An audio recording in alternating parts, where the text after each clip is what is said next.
Ya, assalamualaikum warahmatullahi wabarakatuh. Saderengipun kepareng kula ngaturaken pamatur nuwun, kula badhe ngaturaken sapala nggih. Sapala sujarah saking Umbul Kali Bantheng. Nggih. Menawi dipun tingali kalian papan. Papanipun menika wonten ing Padukuhan Nglampar, Kalurahan Wiladeg, Kapanewon Karangmaja. Nggih. Lajeng wates-wates ipun menika sisih wetan menika sampun benten kelurahan nggih menika Kalurahan Kelor kalian Kalurahan Ngawis. Wondene sisih ler menika Kalurahan Bejiarjo. Dene Umbul Bantheng menika kadadosan saking 6 bilik. Wondene mbok pilih kepareng kula ngaturaken manawi kita tingali umbul-umbul sa Kalurahan Wiladeg menika wonten 6 nggih. Namung manawi kita tingali bilih Umbul Bantheng menika umbul sing paling ageng piyambak. Lan daya ginanipun ingkang langkung murakabi samudayanipun. Lajeng kangge Umbul Bantheng menika wonten 6 bilik ingkang belik utama menika naminipun sumur nggih, sumur. Lajeng menika kangge papan siram ibu-ibu. Lajeng sih menika ingkang wonten kalih menika sisih wetan kangge asa-asa nggih menika peralatan biasanipun peralatan dapur. Lajeng kilenipun kangge siram bapak ibu utawi bapak-bapak nggih. Lajeng mangke ingkang bilik paling kilen nika kangge siram nggih piantun kakung. Nika kegiatanipun bilik. Lajeng masalah keginaanipun ingkang sepisan menika kangge perikanan. Nggih, kangge perikanan toya menika. Kaping kalihipun ugi kangge pertanian. Kejawi kangge pertanian ingkang secara sawah wonten, lajeng pertanian ingkang secara gaga wonten. Tegesipun mendhetipun toya saking Umbul Bantheng menika nanging papanipun tetaneman menika wonten panggenan ingkang Tegal. Dene ginanipun salajengipun kangge Umbul Bantheng menika tasihipun ginakaken dhateng masyarakat. Manawi nalika semanten pancen warga Wiladeg ya kirang langkung 3 kilometer persegi menika mundhutipun toya dhateng Umbul Bantheng menika. Ning karena wonten perkembangan kados dene sumur, lajeng pam, lha menika samenika sampun suda. Yawa semanten sawetawis warga ing kiwa tengene Kali Bantheng niki menika ugi taksih ngginakaken nggih ngunjukipun wonten sumur, siramipun ugi wonten mriki. Sak menika tasih dipun ginakaken menika. Nika dene kaping salajengipun keginaanipun rikala semanten maneh kita tingali menika wonten tilaranipun para sesepuh nggih menika Arcanandi nggih. Arcanandi menika maneh kita tingali sejarahipun Arcanandi menika satunggaling kendaraan Dewa Siwa. Mila nalika semanten papan menika ugi kangge papan pemujaan nggih. Kangge papan pemujaan inggih menika penganut agama Hindu Siwa. Menika kegiatanipun nika. Dene ing salajengipun kejawi kegiatanipun sampun samangke menika ugi kangge nalika semanten kangge sisih mriku kangge guyang kewan Pak niku. Kangge guyang kewan kadene lembu, lajeng kebo menika nalika jaman semanten. Ning karena samenika sampun dipun kandhang guyange mung kandhang ngoten nggih. Menika keginaan dari toya ingkang dipun ginakaken ngaten. Dewa semanten saged dipun tingali manawi usum rendeng. Usum rendeng mriki menika termasuk bantaran banjir. Dados niki umbul sedaya niki sedaya saged katutup dening toya. Nggih.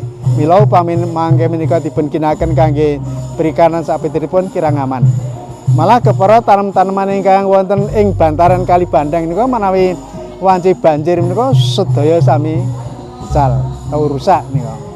menika. Manfaat sanes kangge kanggene kula wau sepintas ningali tiang-tiang padha cuci muka.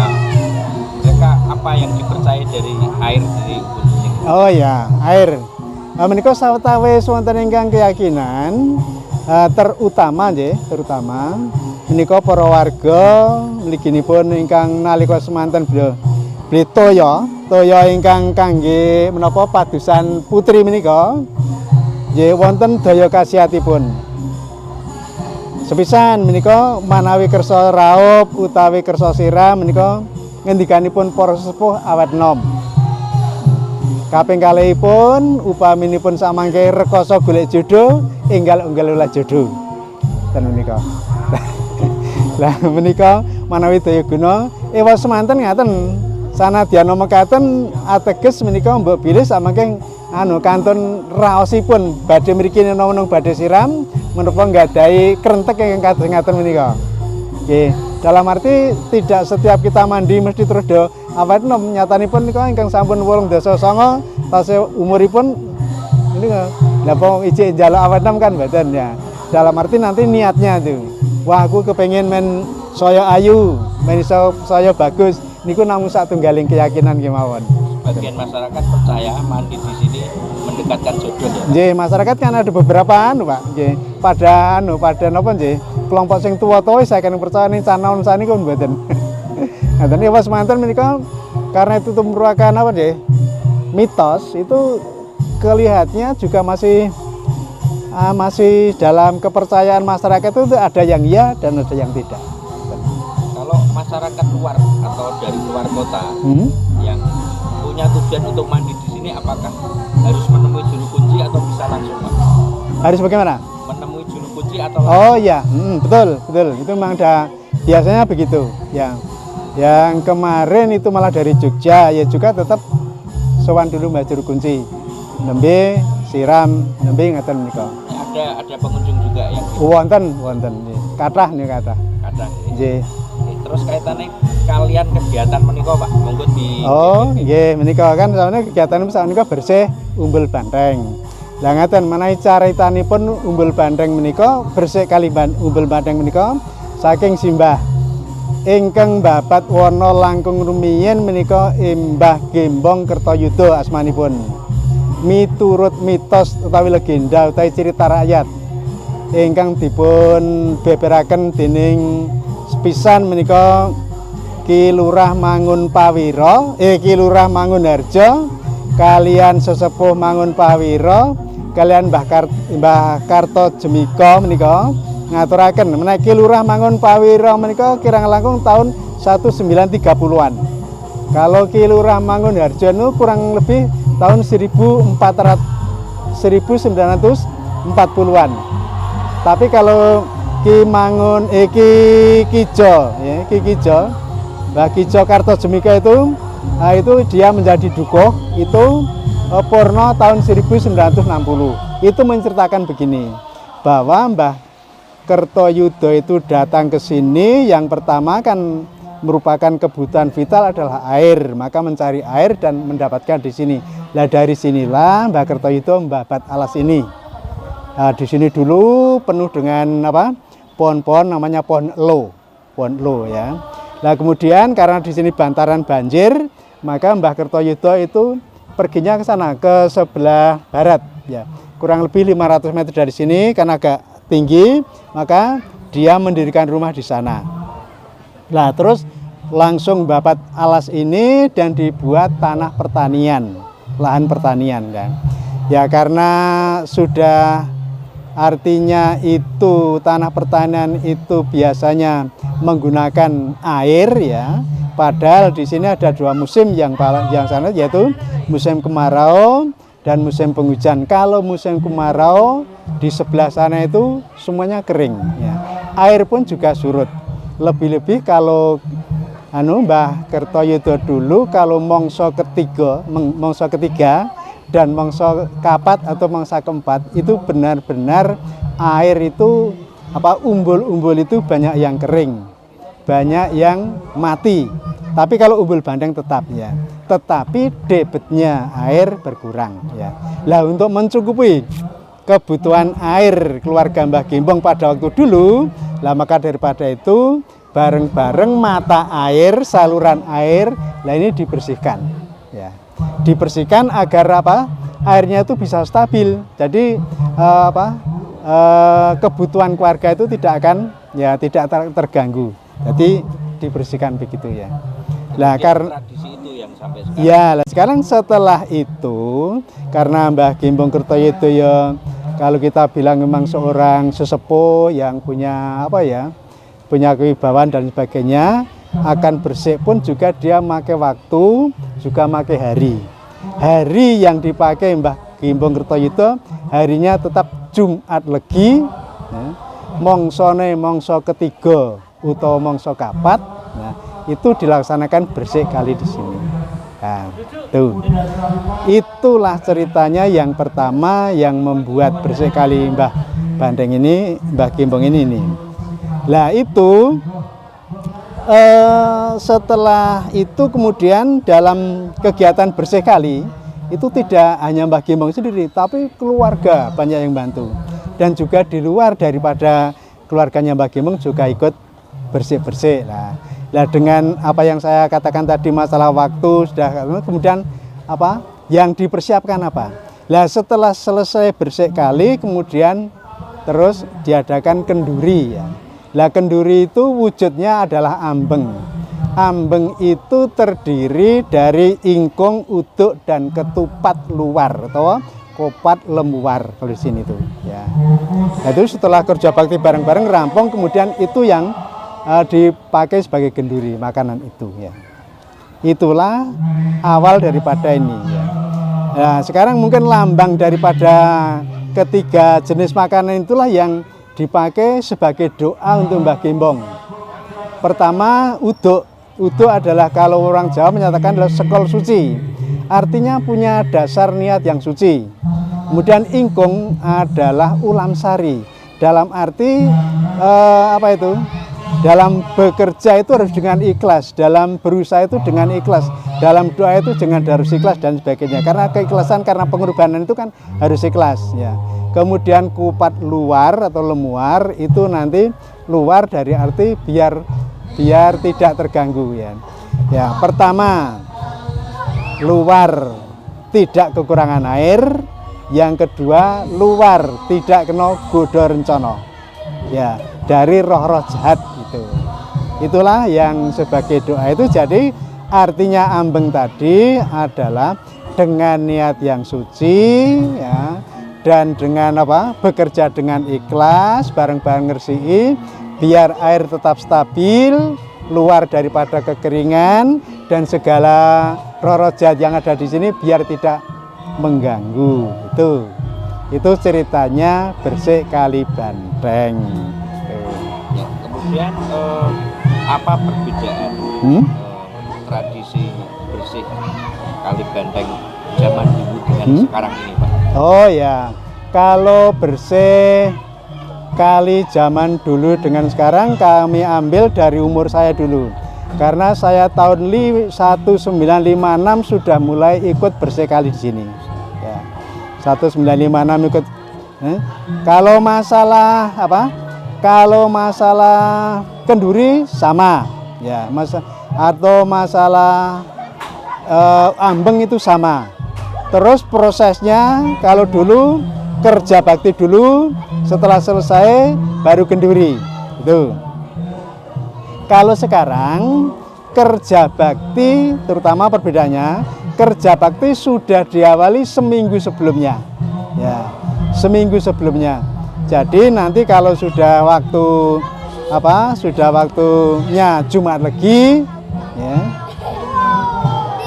Sudah waktunya Jumat Legi, ya. Jumat Legi itu tinggal mengadakan kenduri saja. Itu bedanya. Nah, kemudian mulai tahun kemudian dari tahun 2016 setelah Desa Wiladeg itu mendapatkan desa budaya, Nah kemudian ada usaha bagaimana adat istiadat ini kecuali kita laksanakan dari masyarakat tapi sebagai tuntunan dan nanti biar sebagai tontonan. Maka mulai tahun 2016 itu diadakan pertama perkembangannya adalah adanya kirab. Yang kedua ada selingan-selingan daripada kesenian itu. Itu tujuannya untuk hiburan dari masyarakat. Tapi kalau acara baku tetap tidak ada perubahan. Ya, tidak. Kalau dulu hanya perubahannya, kalau dulu memang yang matur itu hanya Pak Lurah dan tidak ada undangan dari mana-mana. Lah sekarang undangannya sudah akan meluas. Ya sampai dengan kabupaten, sampai dengan provinsi dan lain sebagainya. Itulah perbedaan. Tapi kalau maknanya masih tetap sama. Kalau dulu itu apakah juga sudah dikelola desa atau kalau dulu masih perorangan datang ke sini? Oh, kalau dulu tetap pengelolanya sudah desa, tapi untuk seperti sekarang ini seolah-olah itu lingkungan ini adalah yang sebagai panitia kecilnya kalau sekarang ya sama. Karena Bapak Ibu ketahui bahwa seperti apa yang menjadi juru kunci itu adalah bukan tanggungan daripada lingkungan tapi sudah tanggungan daripada desa. Kemudian masalah pembangunan dan sebagainya apa-apa itu memang juga semuanya dari desa. Hanya pelaksanaannya memang ya terutama ya untuk kebersihan lingkungan, terus pelestarian alam lingkungan ini yang tak menjaga adalah lingkungan. Kalau untuk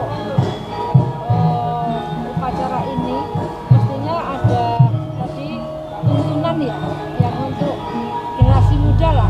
Iya ya. Tuntunannya kira-kira nilai-nilai apa saja yang bisa diambil dari penyelenggaraan upacara ini?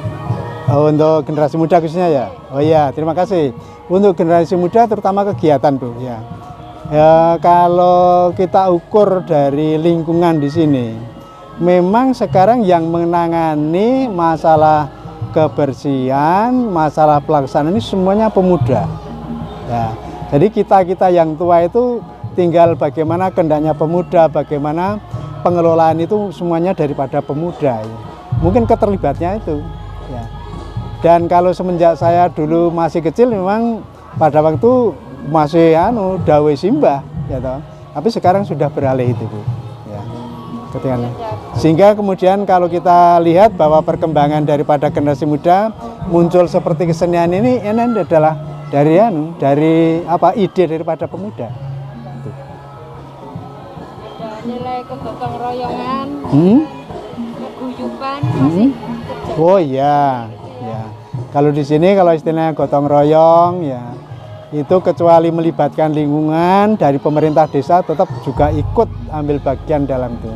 Ya tidak hanya dalam dananya, tenaganya pun kalau di sini Gur Gunung semuanya datang sini. Dan tidak hanya pamong desa saja Bu, tapi warga yang di luar ya, di luar lingkungan banyak sekali yang ikut. Di lain kelurahan juga ada yang ikut. Dari Ngawes, Kelor ada datang itu untuk kerja bakti Bu. Terima kasih.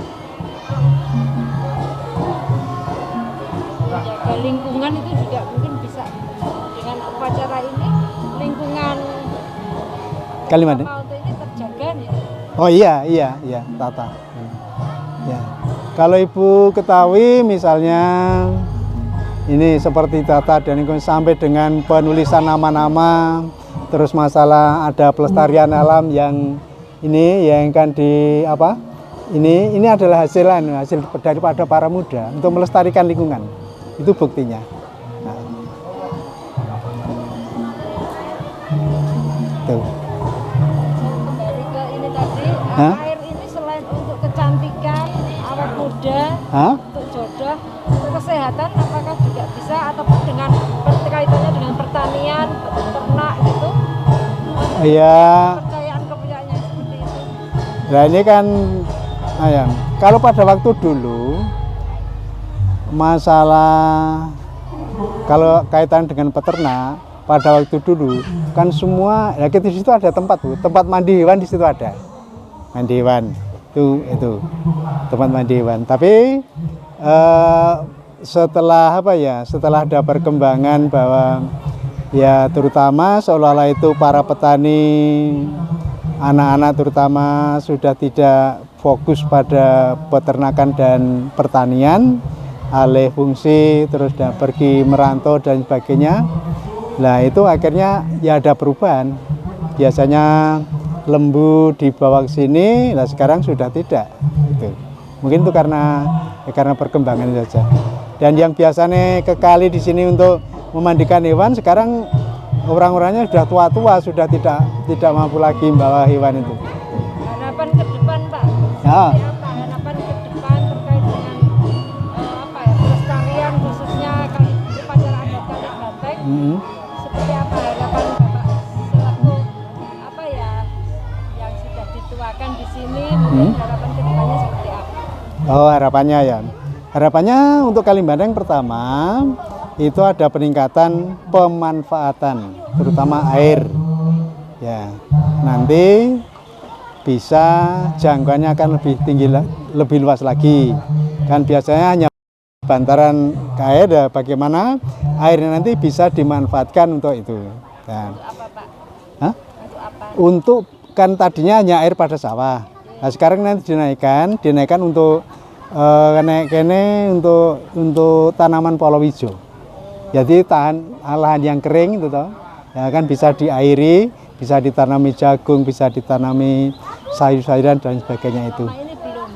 Hanya sebagian sana Bu, sebagian sana.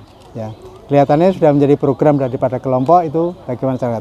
Itu kegunaan yang pertama,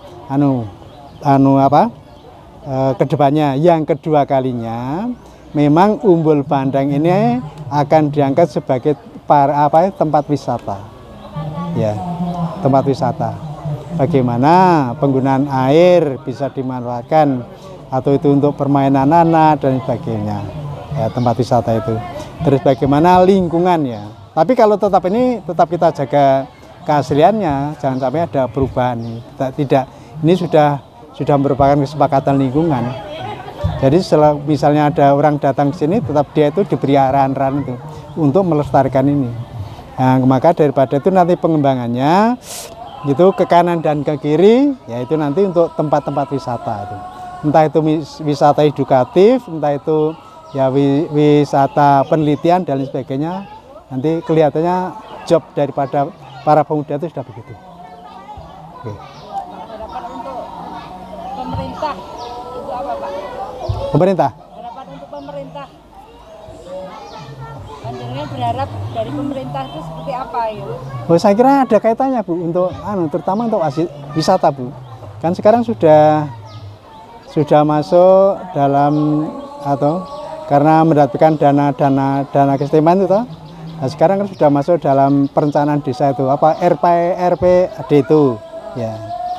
Yang kemarin kami juga ikut memutuskan bahwa Kali Banteng termasuk pelestariannya itu didanai dari desa. Sudah ada perhatian dari pemerintah? Oh sudah Bu. Malah dari provinsi sudah Bu. Dari kabupaten sudah, provinsi sudah. Dari Gundo Kabupaten sudah, Gundo Kabupaten provinsi sampun. Dan didukung masyarakat setempat? Iya itu. Harapan untuk dikembangkan jadi wisata. Iya.